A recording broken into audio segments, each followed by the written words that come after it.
28শে March থেকে জ্বলছে নেপাল। একদিকে রাজতন্ত্র ফেরানোর দাবি পূরণে ওলি সরকারকে 3 দিনের সময়সীমা, অন্যদিকে রাজা জ্ঞানেন্দ্রকে গ্রেফতারির দাবি। সব মিলিয়ে জোরালো হচ্ছে নেপালের পরিস্থিতি।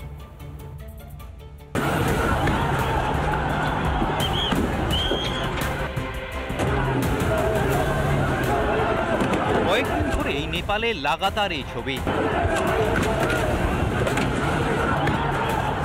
ক্রমশই উত্তপ্ত হয়ে উঠছে নেপাল।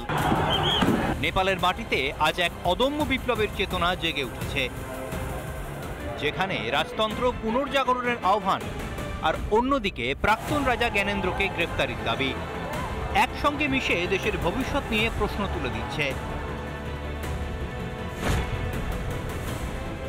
28শে মার্চ থেকে যে অশান্তি শুরু হয়েছে তা থামার কোনো নামগন্ধ নেই। এই আবহেই জ্ঞানেন্দ্রকে নিয়ে আরও সুর চড়িয়েছেন কেপি শর্মা ওলির সরকার। ক্ষমতাচ্যুত হওয়ার পর থেকে রাজা জ্ঞানেন্দ্র শাহ নেপালের নির্মল নিবাসে একজন সাধারণ নাগরিক হিসেবে রয়েছেন। তার 25 জন নিরাপত্তারক্ষী ছিল, সেটা হঠাৎ করে নামিয়ে 16 জন করা হয়।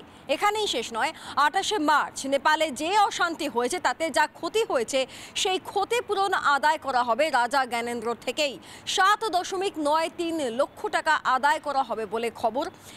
এছাড়াও রাজা জ্ঞানেন্দ্র এই মুহূর্তে নজরবন্দি রয়েছেন, যে কোনো সময় গ্রেফতারও হতে পারেন। অন্যদিকে রাজতন্ত্রের সমর্থকরা ওলি সরকারকে 3রা এপ্রিলের ডেডলাইন বেঁধে দিয়েছে। দাবি না মিটলে আরও বড় বিক্ষোভের হুঁশিয়ারিও দিয়ে রেখেছে সরকারকে।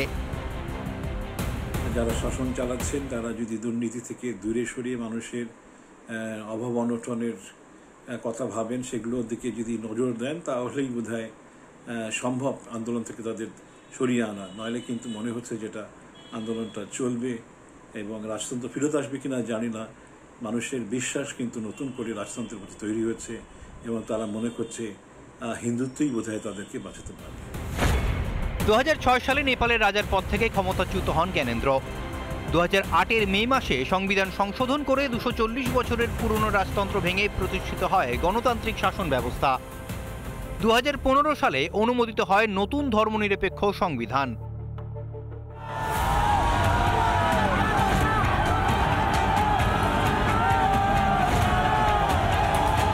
রাজতন্ত্রের সময়ে নেপাল হিন্দু রাষ্ট্র হিসেবেই পরিচিত ছিল। নেপালে চরমে গৃহযুদ্ধ, ওলি সরকারের বিরুদ্ধে পথে জনতা। তাহলে কি ফের হিন্দু রাষ্ট্র হতে চলেছে নেপাল?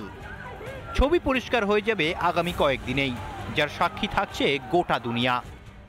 রিপাবলিক বাংলা। নানা ধরনের কন্টেন্ট দেখার জন্য লাইক করুন, শেয়ার করুন আমাদের ফেসবুক পেজ, সাবস্ক্রাইব করুন আমাদের ইউটিউব চ্যানেল। পাশাপাশি অন্যান্য ব্রেকিং নিউজের জন্য অবশ্যই চোখ রাখুন রিপাবলিক বাংলায়।